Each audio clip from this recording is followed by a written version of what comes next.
what's up? Welcome back to the Games. Today and only today, we are here to discuss Nintendo's rest of the year, right? Well, we've got about a month and a half to this year left, which is fucking insane. Please end this year. And yeah, I mean, we want to talk about what's left in there. There's a few titles they've got coming. What could potentially be announced? You know, I don't want to do too many 2021 predictions. I want to keep it to what could be still said this year and done for the rest of the time we've got. So first, let's start with what games we have left coming. So first of all, this Friday, we've got a big one with Breath of the Wild. Oh, no, sorry, Hyrule Warriors Age of Calamity. Might as well be Breath of the Wild with how it's telling a canon storyline. I know some people are worried that the little robot that can time travel might make it so that's not really canon, but I assume for the most part, the character interactions and moments and all that stuff are going to be important to the story, and a lot of backstory stuff that's going to be very, not necessarily important, but again, fleshes out that world and those characters that we came to know and love from the original Breath of the Wild. And again, like, the gameplay of the game looks so fun. The story seems really promising. I cannot wait to just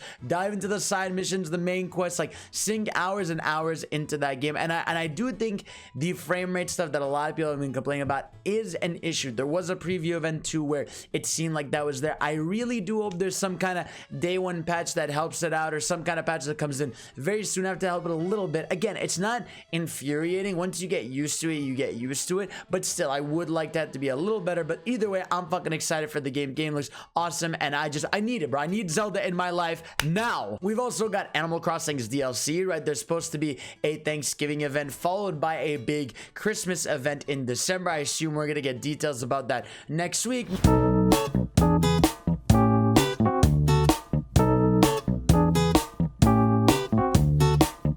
We got Fire Emblem, the original one from the NES, being translated and ported here for $5, available till March 31st. Never forget, Nintendo is gone after that. And I think we have some stuff like, I think there's Puyo Puyo Tetris 2, there's Scott Pilgrim vs. the World dropping on these stuff. So there's still a few cool titles to be left for the rest of the year. But yeah, that's kind of it for Nintendo's 2020. Now, obviously, this isn't necessarily a review video for it. And we recently found out that the last partner showcase we had gone was the last one of the year, right? But let's think about something, right? I don't think there's any way we go from now to January, February without a single announcement. That doesn't seem like something Nintendo would do. I don't think they would stay quiet in the news for that long, especially now that there's next-gen consoles and they want to stay relevant and part of the conversation, even though, again, Switch is selling gangbusters. That thing's a monster. You know, you look at the latest financial report they had, and Mario Kart's nearing 30 million, Animal Crossing 26 million, Breath of the Wild's like at 19 million, Pokemon's at like 18 or 19 million, Mario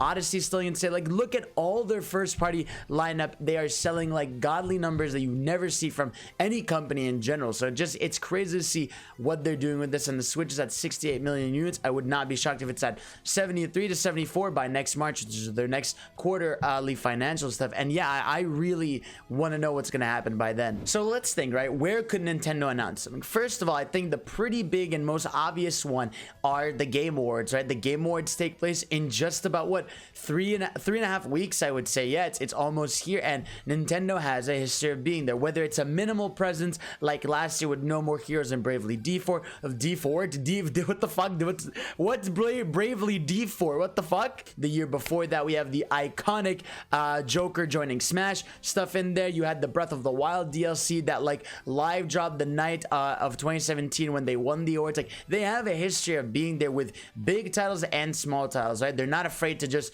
go around and do their thing. And in terms of what could be shown there, I'm not sure, honestly. Like I said, it can range from anything. We could finally see Breath of the Wild 2 gameplay. It would make sense. Everybody's high and excited after Age of Calamity, and they want to see a bit more of what's coming in the future. And depending on where Breath of the Wild 2 is coming out next year, I could really see them making a big appearance here with that. We could see another Smash character. It would line up with the times, right? Like, we got Steve's reveal in October. It would be 2 months later we see the character. Maybe it comes out in January. Again, depends how big the character, how much marketing it needs leading up to and stuff. But I could totally see that. You know, we have 4 characters left, and the pass is still slated to end by December next year. So unless we're getting 4 characters next year, which would be awesome and I'm all in, it's not necessarily impossible that we don't get one more this year. they could do something weird again and show like a wacky new IP or a trailer for something else. Either way, I think Game Awards is a shoe-in for something big Nintendo wise. Option 2 is we get another Twitter live drop, right? I just wake up one morning and we see,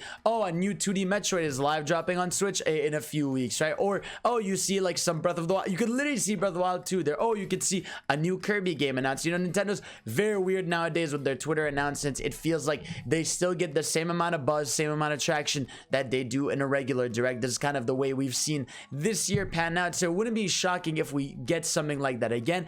I would rather prefer again something like a direct or a surprise direct mini or a regular direct, but again, this has proven to work for them, so they might as well keep doing it, and I don't think it's impossible. Hello, this is Fidel after I recorded that video, and I realized I forgot to mention Bayonetta 3, and well, no, I didn't, because that game isn't real. Now, the big one, man, I would love, wouldn't this be amazing just to cap off the year in December, a return to the Nintendo Direct, right? Like, they finally bring it back. It has literally been a year and 2 months without a full mainline Direct, and I know Nintendo said they don't necessarily see it as their future, and I understand Nintendo, as soon as everybody likes to do Directs and stuff like that, Nintendo's like, no, we're not doing this, but I would just love to cap off this year, be like, hey, we've got a big year for you guys next year, and here's a bunch of things we want to show, right? And they don't just have to dive into every single thing, but like give us some big banger moments. You know, make it so that next year right away they feel like they are in true competition with the next gen consoles. Again, even though they're doing their own thing, I just mean in terms of the conversation, the games, the share, the mind share. You know what I mean? Like, I feel like a holiday direct is not impossible, especially if they maybe have a January game plan, because they often do have a January game. If they want to show more of 3D World Deluxe with the Bowser's Fury stuff, again, like I said, show the 2D Metroid, show more third parties, since the last Nintendo showcase was the October one. It's like they could definitely drum up a lot of excitement, a lot of new stuff here. They could show a new Mario RPG. They could show, I don't know, like there's a million things Nintendo can show. They can, where is it, Pikmin 4 time? Is it Mario Kart? No, I don't know, bro. I don't want to go too wild with the speculation stuff, but I do think we could really have a banger direct if they were to end it with that this year. So please, Nintendo, bring us that. In terms of the Switch Pro stuff that's obviously been heavily rumored, I still don't think that's going to be announced this year. That feels like something that's either going to be announced in January for March, or it's going to be around April and May and announced for later summer or sometime in the fall. I think obviously it's going to have like